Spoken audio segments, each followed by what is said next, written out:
The Eva Perry Mock Printz Book Club is a book discussion program for teens in high school modeled after the official American Library Association Printz Committee process for choosing the best book of the year for young people ages 12 to 18. Each year, our teens read and discuss newly published young adult literature meeting Printz Award criteria and choose their own mock Printz winner and honor titles.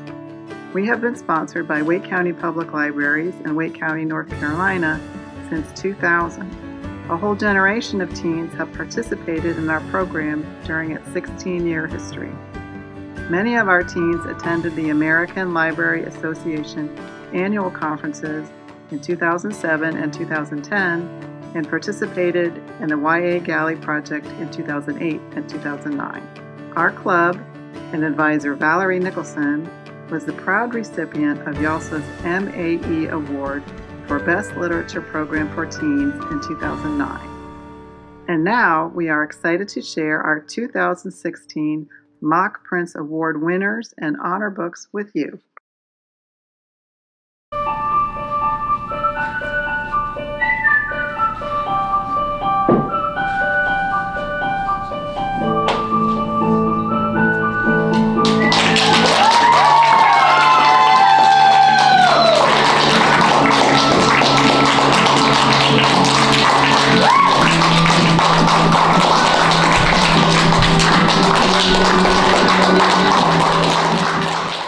Welcome one, welcome all, to the aWAKEning!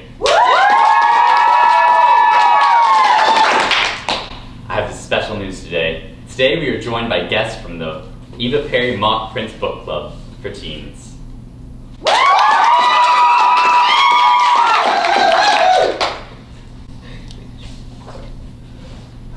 I'm very excited for today's guests. They are here to announce the 2016 winners of the Eva Perry Mock Printz Award in the honor books.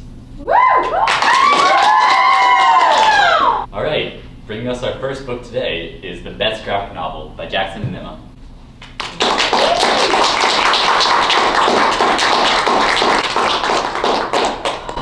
So, this is Nimona, and it's written by Noelle Stevenson and published by Harper Teen, which is an imprint of HarperCollins Publishing. It's about this sweet girl Nimona who really wants to be evil. So she apprenticed herself to Lord Blackheart, and together the two of them have to work together to prove that all heroes aren't what they seem. Sounds like a very unique book. Yeah. Can you tell me a little bit more about it? Well, as the back described, it talks about these heroes and villains in a fight, but as the book progresses, it details them more and fleshes them out to make it a really interesting read. All right, can't wait to read it myself. Thanks so much for coming. Yeah.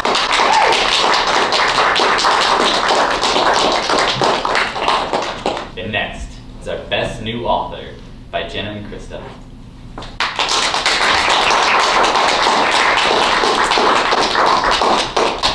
So this is Fig, and it's written by Sarah Elizabeth Shantz, published by Margaret K. McElderly Books. In 1994, Fig looks back on her life and relates her experiences from age 6 to 19 as she desperately tries to save her mother from schizophrenia, while her own mental health and relationships deteriorate. Yeah, this is a pretty heavy book. It's deeply disturbing. The writing style is just so realistic. Like the description said, you meet Fig at a very young age, and already you can tell she's not quite right. She gets a Barbie doll for her birthday, and instead of playing with it, she brings it to school and massacres it across the shed during recess. And just as the story progresses, you see as she starts to slip, and her relationship with her mom does too, because her mom is just like losing her mind through schizophrenia, and you just get so attached to the character, and it's really sad to see her slowly slipping into patterns of self-harm, but it's written in such a beautiful way, you just really can't put it down. Gosh, I need to read this. Yes, you do. Thank you so much for coming.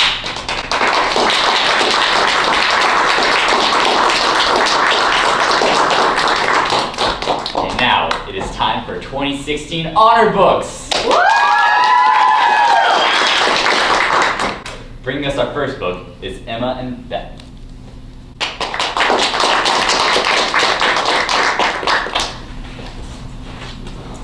So we have Simon vs. the Homo Sapiens Agenda, which is written by Becky Albertalli, published by Balzer and Bray in a print of HarperCollins Publishers. 16-year-old, not so openly gay Simon Spear is blackmailed into playing wingman for his classmate, or else his sexual identity and that of his pen pal will be revealed.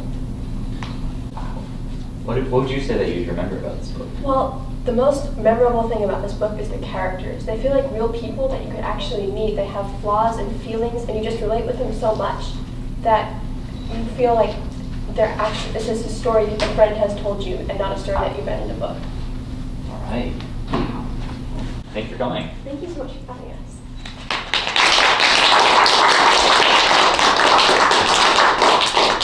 For our next 2016 honor book is Amy and Jenna.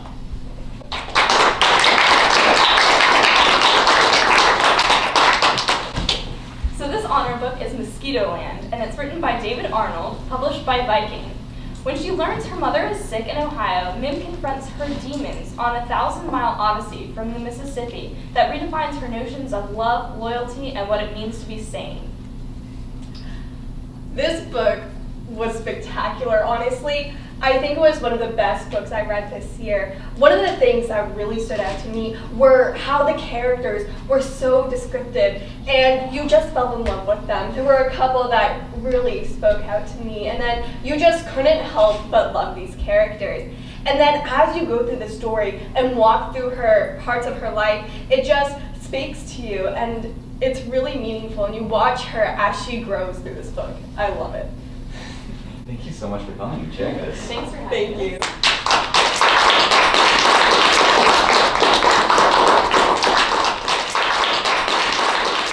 you. Now, for a quick message from our sponsors.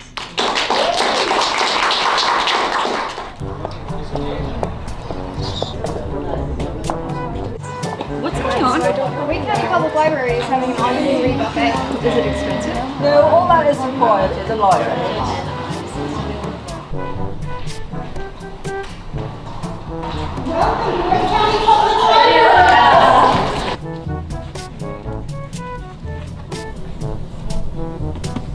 Isn't that a lot of romance? I have a sweet tooth. Hey, you want to try some horror? No, I'm allergic. Can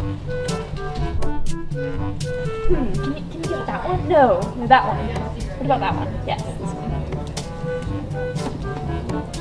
one. Dig in. This is so good.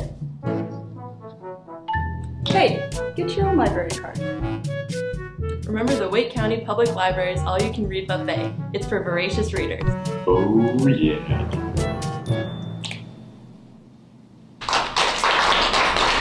For our next 2016 mock Printz honor book is Krista and Jackson.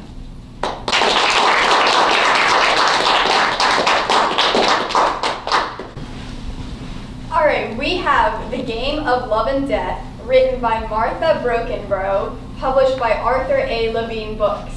In Seattle, in 1937, two 17-year-olds, Henry, who is white, and Flora, who is African American, become the unwitting pawns in a game played by two immortal figures, love and death, where they must choose each other at the end, or one of them will die.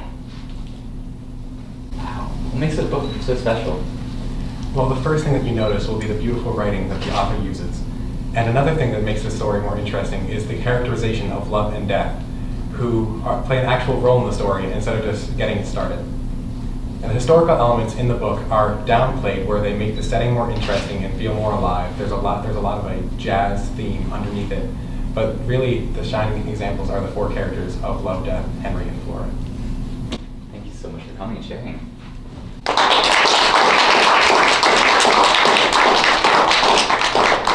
For our next 2016 mock Printz honor book is Jenna and Krista. Again.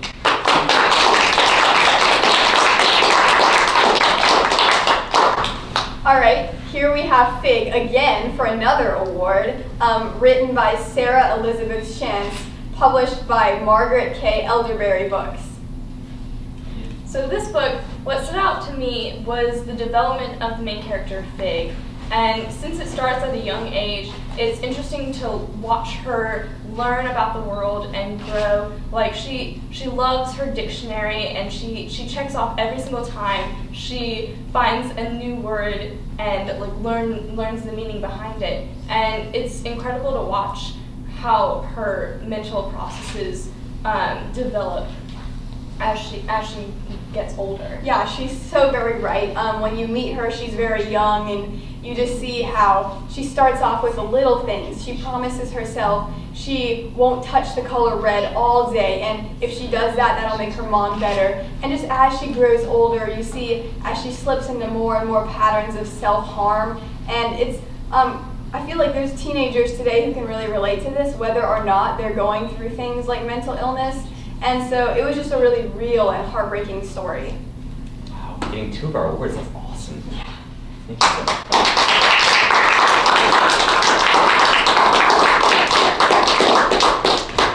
Finally, our 2016 winner, presented by Selena and Kyla.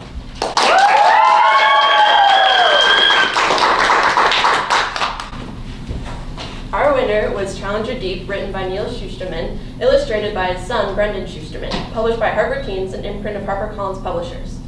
Caden Bosch is on a ship that's headed for the deepest point on Earth, Challenger Deep. But Caden Bosch is also a brilliant high school student whose friends are starting to notice his odd behavior in this captivating novel about mental illness. Alright, so this book was so original and so different that I feel like anything I say will not do it justice. He does these really subtle swaps from first person to second person that really puts the reader in Caden's shoes. And the art that was produced by the author's schizophrenic son also really add to the story.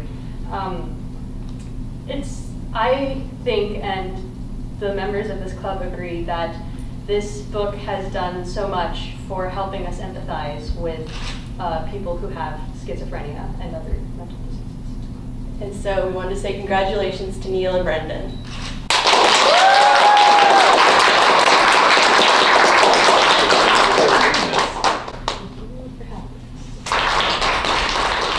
An exciting announcement for everyone today. You get a Wake County Public Library card. You get a Wake County Public Library card.